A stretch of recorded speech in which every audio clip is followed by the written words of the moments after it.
Assalamualaikum warahmatullahi wabarakatuh. Selamat datang kembali. Kali ini saya mau menjelaskan materi komputer dan jaringan dasar yang ketiga, yaitu tentang BIOS. Setelah kemarin kita sudah belajar untuk merakit komputer, selanjutnya kita harus bisa untuk men-setting BIOS. Nah, di sini saya mau menjelaskan BIOS dan konfigurasi sistem. Dan tujuan pembelajaran kali ini yaitu siswa mampu mengenal BIOS dalam setiap PC. Yang kedua, siswa mampu mengoperasikan BIOS untuk mengaktifkan dan menonaktifkan PC. Nah, jadi apa itu BIOS? Nah, pengertian BIOS. BIOS adalah tingkatan terendah dari perangkat lunak yang mengkonfigurasi atau memanipulasi perangkat keras. BIOS adalah singkatan dari Basic Input Output System.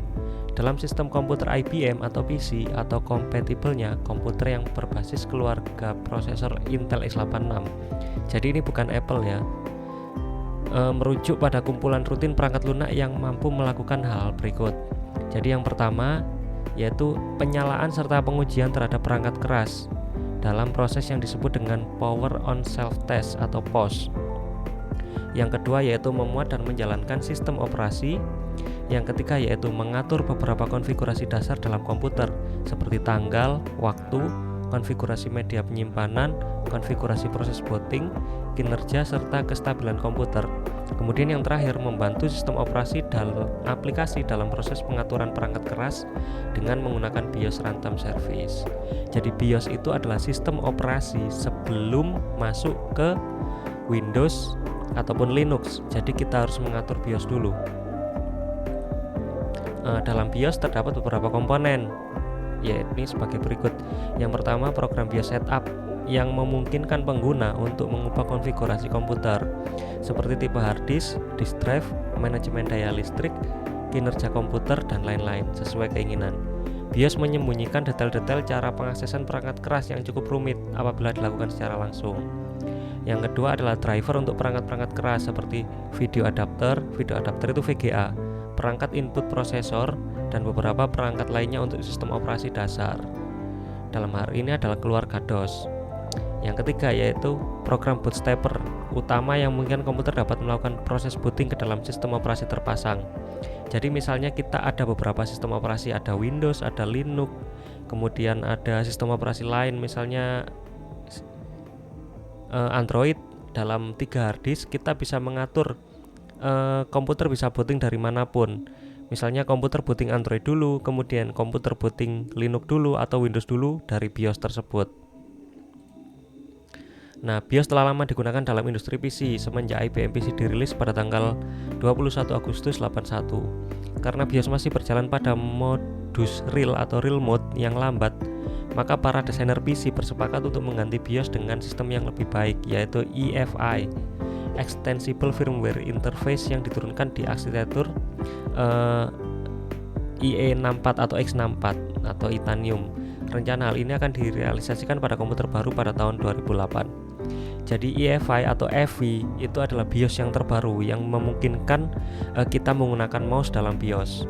Sebenarnya EFI itu udah ada lama di komputer Apple atau Mac, kemudian diadopsi pada komputer IBM pada tahun 2008.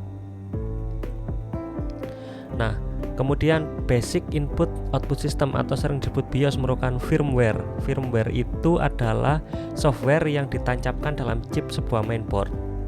BIOS digunakan untuk mengatur komponen PC secara software atau dengan kata lain disebut dengan istilah jumperless. Nah, komponen PC dapat disetting melalui BIOS hanya tertentu saja dan merupakan komponen pokok dalam sebuah PC dan komponen yang terintegrasi dalam mainboard atau onboard. Jadi BIOS itu mengatur komponen-komponen yang ada dalam mainboard atau ditancapkan dalam mainboard.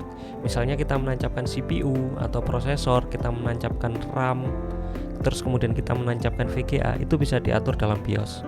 Atau kalau kita menancapkan perangkat-perangkat lain seperti Firewire card atau Capture card, HDMI card, itu juga bisa diatur dalam BIOS. Nah, jenis-jenis BIOS itu ada banyak. Berdasarkan pabrikan pembuatnya adalah sebagai berikut. Yang pertama, Award Software, Award BIOS. Nah, pada Award BIOS terdapat beberapa menu pokok yaitu Main, Advance, Power, Boot, dan Exit. Kemudian Award Modular BIOS, Award Medallion BIOS, Ponic Technology, PONIC BIOS, PONIC over BIOS, dan yang lain sebagainya bisa kalian baca pada slide berikut. Nah, ini konfigurasi kalau kita pengen masuk BIOS. Biasanya dalam waktu komputer ketika kita booting atau istilahnya beep pada komputer, kita harus menekan secara terus-menerus tombol untuk mengaktifkan BIOS. Nah, kalau BIOS AMI biasanya kita tekan del. AMI biasanya terdapat pada CPU pada umumnya. Jadi kalau kita memasang komputer pada CPU, biasanya kalau kita ingin masuk ke BIOS, kita tekan del secara terus-menerus pada saat komputer nyala. Itu akan otomatis masuk BIOS. Kemudian kalau kita laptop, itu agak berbeda sedikit. Biasanya ada F10, ada F1, atau escape dulu, atau ESC, atau F2. Yang paling umum adalah F2. Karena kebetulan kebanyakan laptop memakai BIOS tipe PONIC seperti yang kita lihat pada slide.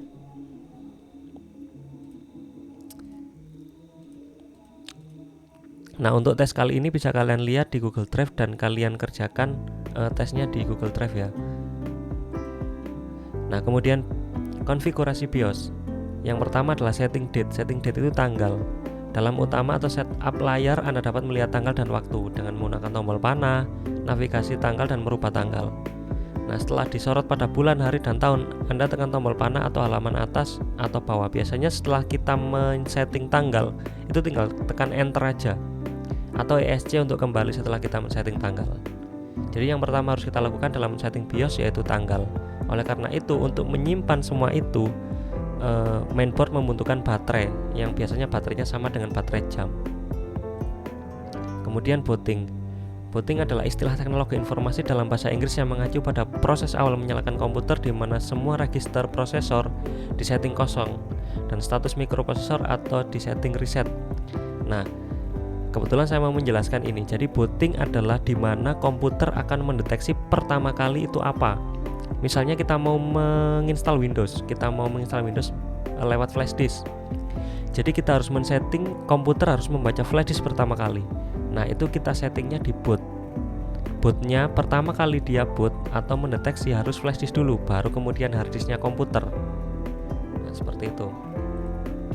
Kemudian yang ketiga yaitu VGA share. VGA share memori berfungsi untuk mengatur jumlah memori yang dialokasikan untuk VGA.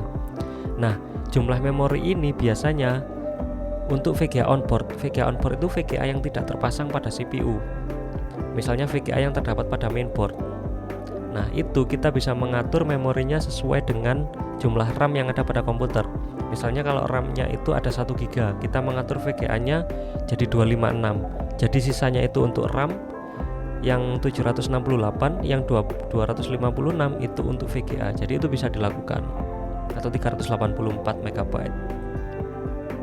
Kemudian enable atau disable onboard I/O. Ya, fungsi BIOS yang digunakan untuk mengenable atau mengaktifkan atau menonaktifkan media antarmuka pada onboard motherboard. Jadi untuk menonaktifkan USB, menonaktifkan sound card, menonaktifkan apapun yang terdapat dalam mainboard itu bisa men-setting dari BIOS. Kemudian BIP kode. BIP kode itu berfungsi untuk kita mengetahui kerusakan-kerusakan pada komputer. Misalnya kalau RAM lupa ditancapkan atau VGA tidak ditancapkan, maka BIOS akan mengeluarkan suara BIP. Biasanya kalau 2 kali itu apa, 3 kali itu apa, kalau BIP panjang itu apa. Itu bisa kita tahu kalau kita membaca manual book yang terdapat pada motherboard. Jadi setiap motherboard yang kita beli itu biasanya terdapat manual book dan kita bisa membaca itu untuk mengetahui komputer itu berjalan normal atau tidak.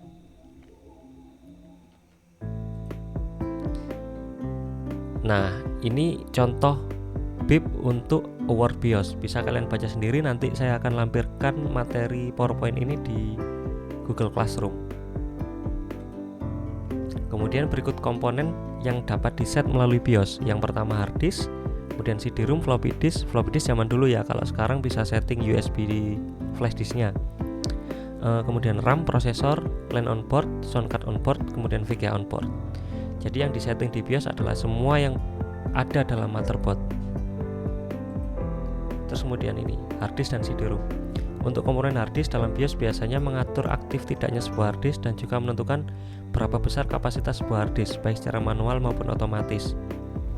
terletak dalam menu main, kemudian dilanjutkan dalam sub menu letak drive yang terpasang. Nah, seperti ini.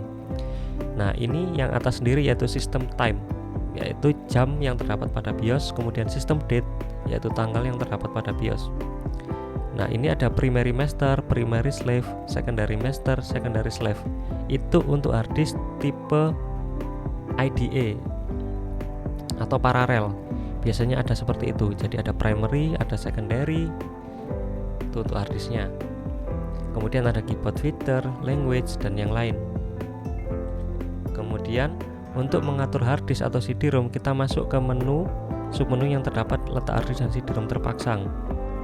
Nah, kita asumsikan bahwa primary tadi itu adalah hard disk. Jadi kalau kita buka jadi seperti ini, hard disknya itu ada 30 GB ya, 25.590 itu 30 GB.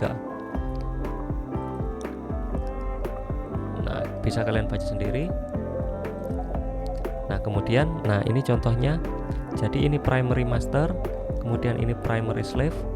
Itu biasanya di sini terdapat CD-ROM, yang atas ini terdapat hard disk. Itu kita atur lewat BIOS. Kemudian RAM hanya diatur di bagian clock latensinya, tetapi tidak semua RAM dapat diatur. Merek tertentu saja dapat diset secara manual. RAM yang sering digunakan untuk overclocking itu bisa diset manual. Untuk men-setting masuk ke menu Advanced Chip Configuration. Nah, seperti ini. Nah, ini untuk mengatur kecepatan RAM, biasanya by SPD. By SPD itu adalah kecepatan RAM secara default oleh pabrik. Biasanya kita bisa mengatur RAM kalau kita mau overclocking, tapi semakin cepat RAM itu, maka akan semakin panas komponennya dan akan semakin cepat rusak. Yang terbaik adalah kita atur sesuai dengan SPD atau sesuai dengan bawaan pabrik.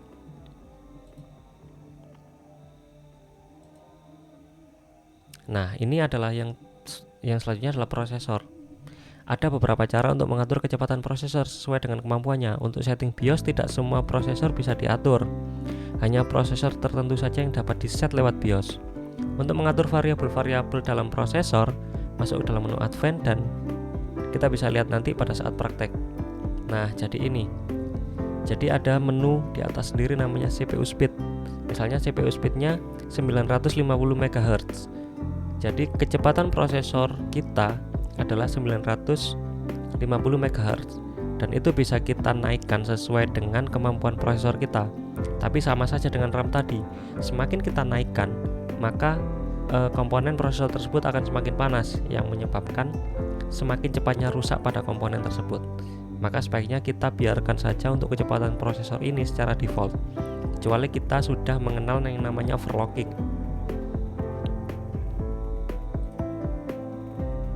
Nah, ini line on board dan sound on board. Untuk kedua komponen ini sama dengan melakukan konfigurasi dalam BIOS, terletak dalam menu yang sama. Dan untuk menaktifkan kita memilih enable, atau menonaktifkan kita cukup memilih disable saja. Nah, seperti ini tampilannya untuk pengaturan line dan sound card on board. Jadi kita bisa mengatur line-nya. Apabila kita menggunakan dua line, kita bisa atur disable atau enable pada BIOS. Dan ini berlaku untuk line yang ada pada motherboard atau onboard. Kalau line yang terpasang di PCI itu kita bisa mengatur lewat PCI-nya. Ya, PCI 2.1 supportnya enable atau tidak bisa kita lihat di menu yang ada di bawah sendiri ya. Yang ada di sini ya, menu bawah sendiri. Nah, VGA onboard ini, untuk mengatur VGA onboard perlu diperhatikan dalam mengatur besar kecilnya share memory. Apa itu share memory? Yaitu memori yang dibagi dari RAM.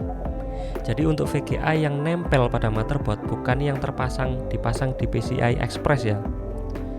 Itu kita bisa mengatur memorinya. Misalnya kita ada 1 GB untuk RAM-nya. Jadi yang 384 kita atur untuk VGA. Sisanya 768 itu akan terdapat pada RAM. Jadi kita bisa mengatur memory size-nya lewat BIOS. Nah, ini contohnya VGA share memorinya diatur 32 MB. Jadi sisanya bisa untuk RAM. Misalnya untuk RAM-nya sekitar 1 GB ya. 1 GB itu 1024. Berarti kalau dikurangi 32 MB, sisanya 968. Itu akan jadi RAM yang terdapat pada komputer atau bisa dilihat di komputer.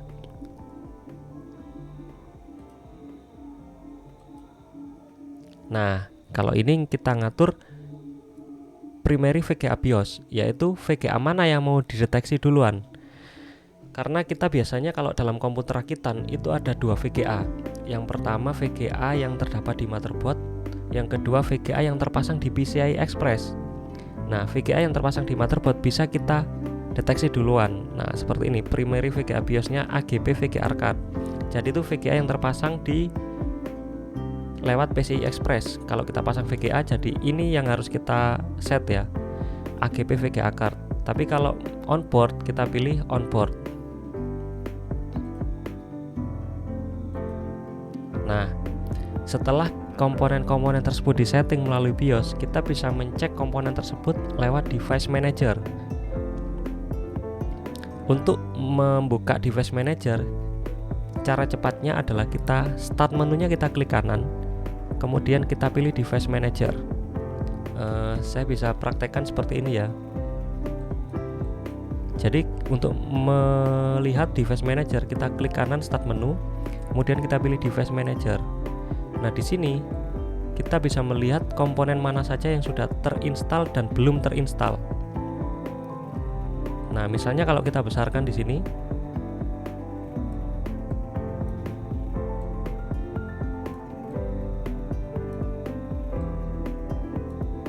nah, kalau kita besarkan di sini, ada beberapa komponen yang sudah terinstall seperti sound card, kemudian ada portnya apa aja. Kemudian di sini yang paling penting kalau kita install komputer itu dari VGA. VGA bisa kita lihat di display adapter. Kebetulan VGA saya RX 560 series ini sudah terinstall. Kemudian ada unknown device.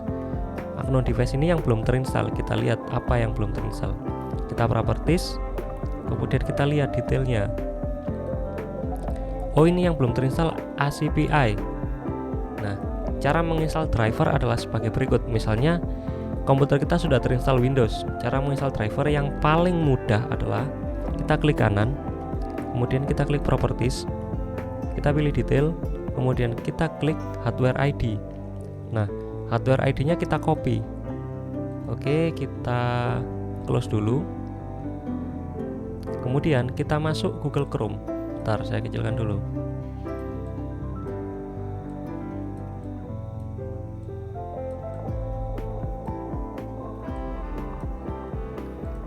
Oke, kita masuk Google Chrome, kemudian kita pilih drp.su. Jadi ini adalah menu online dari driver pack untuk mencari driver di komputer. Nah, kemudian kita pilih driver search. Nah, kita klik kanan di search-nya, kemudian kita paste yang tadi, kemudian kita find. Nah, kalau driver tersebut ada, biasanya di sini akan muncul dan kita bisa mendownloadnya langsung, kemudian kita bisa menginstalnya di komputer kita. Nah, begitu cara untuk mengetahui driver apa yang terinstall di komputer. Nah, sekian materi untuk konfigurasi dan pengertian tentang BIOS. Silakan kalian mengerjakan untuk materi KJD, kemudian kalian submit melalui Google Classroom. Terima kasih sudah mendengarkan dan selamat mengerjakan. Assalamualaikum warahmatullahi wabarakatuh.